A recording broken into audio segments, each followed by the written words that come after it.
Allez, aujourd'hui, on s'attaque à un véritable monument qui peut faire un peu peur, c'est vrai, le millefeuille. Mais l'objectif, il est simple, tout démystifier et voir ensemble comment le maîtriser à la perfection. C'est parti. Ah, le millefeuille. Rien que d'y penser.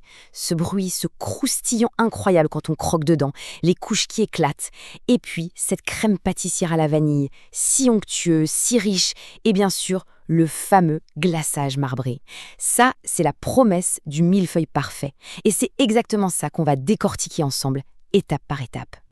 Alors, comment on va s'y prendre? On va le déconstruire pour mieux le reconstruire. Voilà notre plan de match. D'abord, on va regarder de quoi il est fait. Ensuite, on va s'attaquer à la pâte, à la crème, puis à l'assemblage. Et on finira avec un petit récapitulatif des clés du succès.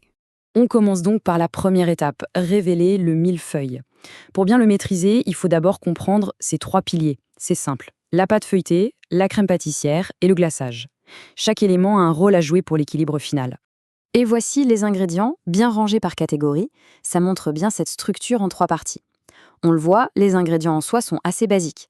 Toute la magie, en fait, elle est dans la technique. On enchaîne avec la deuxième étape, et c'est sans doute la plus importante, la pâte croustillante. On plonge au cœur du réacteur pour voir comment obtenir ces couches de pâte feuilletée parfaitement fines, dorées et surtout incroyablement croustillantes. Bon, le processus démarre ici. On préchauffe le four, on étale la pâte, et là, attention, il y a deux gestes qui sont absolument essentiels. D'abord, on la pique généreusement avec une fourchette, ça va contrôler la façon dont elle gonfle, et surtout, on la recouvre avec une deuxième plaque de cuisson. On va voir tout de suite pourquoi c'est si important. Pour la température, c'est 180 degrés Celsius, pas plus, pas moins, c'est la chaleur idéale. Ça permet au beurre de fondre et de créer juste assez de vapeur pour séparer les feuillets, mais sans brûler la pâte. On obtient une cuisson bien uniforme et cette jolie couleur dorée. Et voilà, c'est là qu'on comprend pourquoi cette deuxième plaque est juste indispensable. Sans ce poids, la pâte gonflerait dans tous les sens, de façon complètement anarchique, alors qu'avec le poids, on la force en quelque sorte à se développer en couches bien fines, bien denses et surtout ultra croustillantes. C'est ça la texture signature du millefeuille.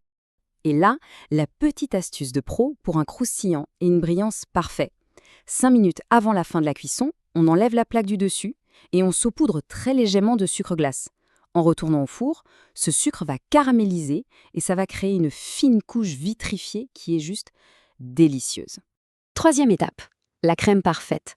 Maintenant, voyons comment faire une crème pâtissière qui soit non seulement riche en goût et veloutée, mais qui ait aussi assez de tenue pour ne pas s'échapper entre les couches de pâte. La technique est un grand classique, mais il faut être précis. On fait chauffer le lait, on blanchit les jaunes avec le sucre, on ajoute la maïzena. L'étape clé, vraiment, c'est de verser le lait chaud tout doucement sur les œufs en fouettant sans s'arrêter. C'est le secret pour éviter les grumeaux. Ensuite, on remet tout à cuire jusqu'à ce que ça épaississe et on finit hors du feu avec le beurre pour le brillant. Alors attention, point super important ici, la crème. Elle doit être complètement froide et ferme avant de penser au montage. Et l'astuce pour ça, c'est de la filmer au contact. Qu'est-ce que ça veut dire? Simplement que le film plastique doit toucher directement la surface de la crème. Comme ça, pas de petites peaux qui se forment. C'est la garantie d'avoir un montage qui tient la route. On arrive à la quatrième étape, le montage et le glaçage. Nos deux éléments principaux sont prêts, ils sont parfaits, il est temps de tout rassembler. C'est là que la magie opère. On commence par découper nos plaques de feuilletage bien refroidies en rectangles de même taille. C'est important pour un résultat bien net. Puis, on assemble avec délicatesse. Une couche de pâte, une belle couche de crème bien ferme, et on recommence. Le mot d'ordre, c'est vraiment la douceur pour ne pas écraser ce fragile feuilletage. Et voici la fameuse technique du marbrage. On prépare un glaçage assez épais qu'on étale sur la dernière couche de pâte, on trace des lignes de chocolat fondu, et ensuite, avec la pointe d'un cure-dent ou d'un couteau, on vient rayer ces lignes dans un sens, puis dans l'autre. C'est vraiment simple et le résultat est toujours spectaculaire.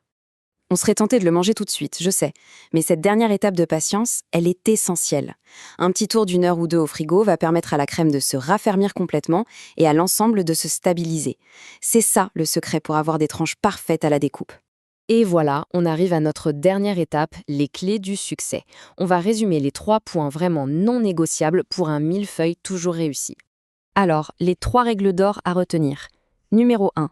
Une pâte parfaitement cuite, bien caramélisée et surtout complètement refroidie. Numéro 2. Une crème pâtissière qui a eu bien le temps de devenir ferme au frigo. Et enfin, numéro 3. Un montage tout en délicatesse pour préserver tout le travail fait sur le feuilletage. Et voilà! Après avoir tout décortiqué comme ça, le millefeuille, il n'a plus vraiment de secret, n'est-ce pas?